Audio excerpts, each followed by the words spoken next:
It is a synthetic polymer, so it's not biodegradable. There's not nothing natural in here. So that could be anything. You got all the allergens, you're getting all of them.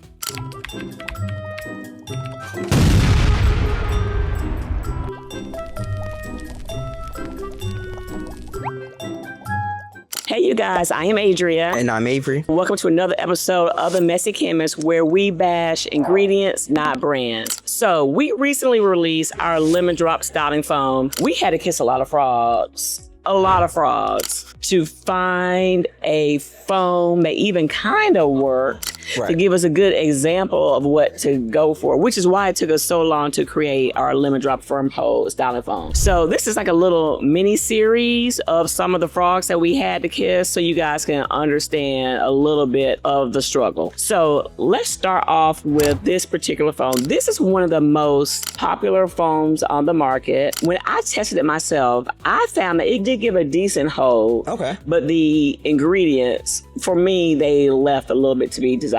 So I'm curious to get your take on them. So as usual, we're gonna rate each ingredient from 1 to 5, 1 being an ingredient that we would never, ever, ever use, and 5 being a fantastic ingredient. So first off, water. Softball. All right, we're starting with water once again. So water is a solvent, so it's usually the primary or the base of every formula, and it's just water. So we're gonna rate that a 5. Next up, polycortium-55. It's a synthetic polymer. So it's a film former, so it's gonna leave like film on the shaft of the hair to smooth it out, and also to create that like anti-frizz and sort of the definition of it. But it is a synthetic polymer, so it's not biodegradable. So I would rate that probably a 3. All right, next up, coca midopropyl hydroxysultane. Okay, so this is a surfactant, but it's not necessarily bad. It makes a foam? Yes. Got you, a foaming agent. Yes, a foaming agent. Okay. So that's what a surfactant is a foaming agent. Okay. Yeah. And that's just the primary purpose of it. Primary purpose. Got you. So I would rate it like a 3 or 4. Awesome. It's not that bad of an ingredient. Great. And then next up, aloe barbenaceous leaf. It's aloe vera juice, what it sounds like to me. Right, exactly what it is. So it's just aloe vera juice, which is just another solvent, but it can be used as a soothing agent and even like a slight hydrator. Next up, PVP. So PVP is a synthetic polymer. It's derived from petroleum. I would rate it, I'll say 2. It's not the worst. It's not toxic. It's just not the best. You won't die. Right, you won't That's what I die. heard. Okay, so what are some better alternatives for a PVP? Oh, there are really a lot of them. It's a lot of natural derived ingredients that are film formers. It kind of determines how the output or the end result of your formula will be. And PVP is easy to work with. That's what I was wondering. Why you would use it then. It's easy to work with. It's probably cost effective. Yes, yes. All right. Tocopherol acetate. Okay. Is that vitamin E? Yes. Okay. So it's a vitamin E derivative. It is like a synthetic compound, but sometimes you can get it sourced naturally, depending. And we use that as well. Right, right. So I would rate that, I rate that a 4. Okay. Awesome. Moving right along, citric acid. So citric acid is a pH adjuster. So it's just to make the pH within range. So I would give that a 5. Silk amino acids. Another conditioning agent is derived from silkworms. I don't have anything bad to say about it. I would give it a 5. Wonderful. Very good. And the purpose of it in the formula? Conditioning agent. Conditioning, you mentioned that. Okay. Polysorbate 20. I wouldn't recommend polysorbate 20. I would give it like a 1 or 2. Okay. It's, Hear your feeling. It's synthetically made from petroleum. It is something that is widely known and used in the cosmetic industry. Yeah. That's because it is easy to work with and it has a lot of experience on the market. Yeah, I see it everywhere. Yeah. Moving right along, ethyl hexyl glycerin. It's an alternative to paraffins.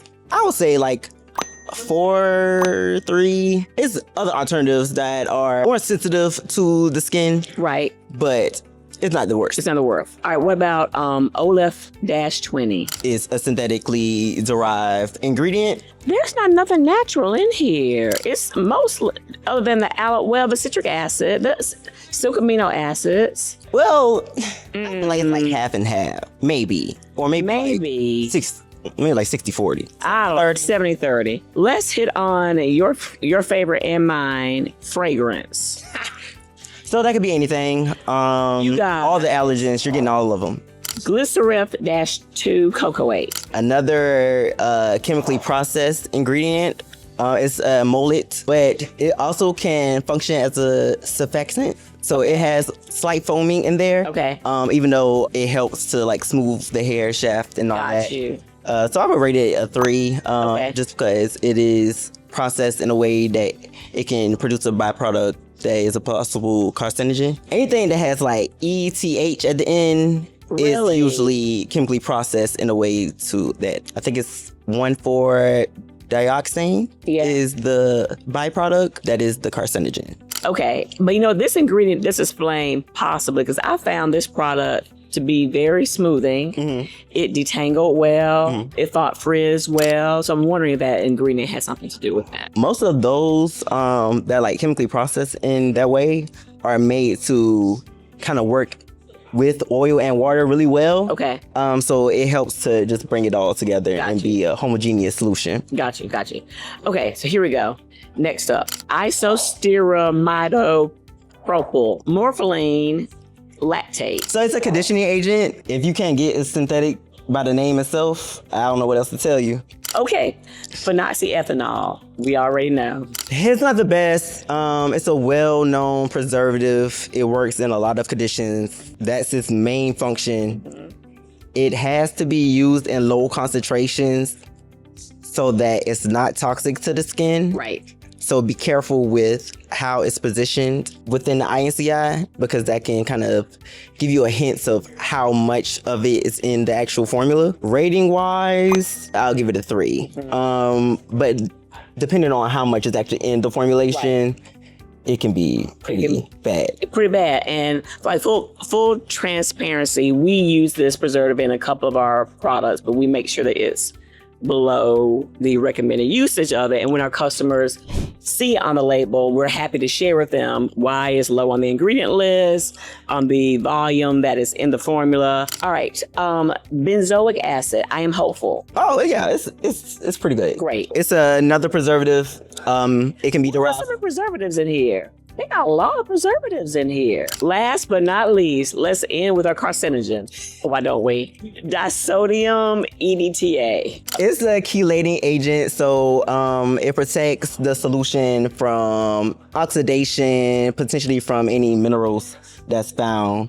Or even like if you process your hair with like hard water, you're in an area that has hard water, it helps with keeping the minerals from attacking your hair. Basically. Got you. Okay. And so on a scale of 1 to 5? Oh, it's not good to do though. I wouldn't recommend it. I never said that. But yeah, it's not environmentally friendly, not biodegradable. It's other ones out there. There are other ones out Sodium there. gluconate.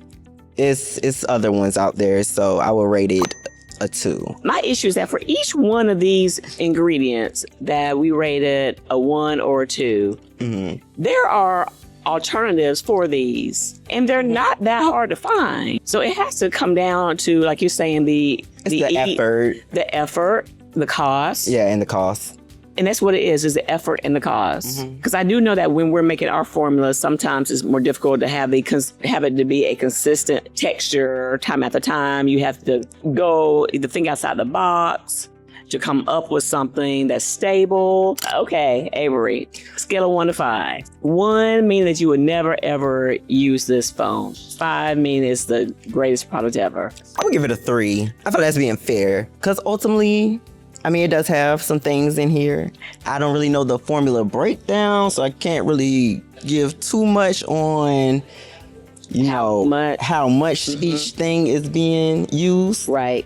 But seeing that it's like 70-30, I think it deserves a spot in 3. All right, you guys. So buyer beware, read your ingredients list, check yourselves. because they're not doing it for you. It's a wrap. Thank you guys for tuning in. We'll see you next time. Bye.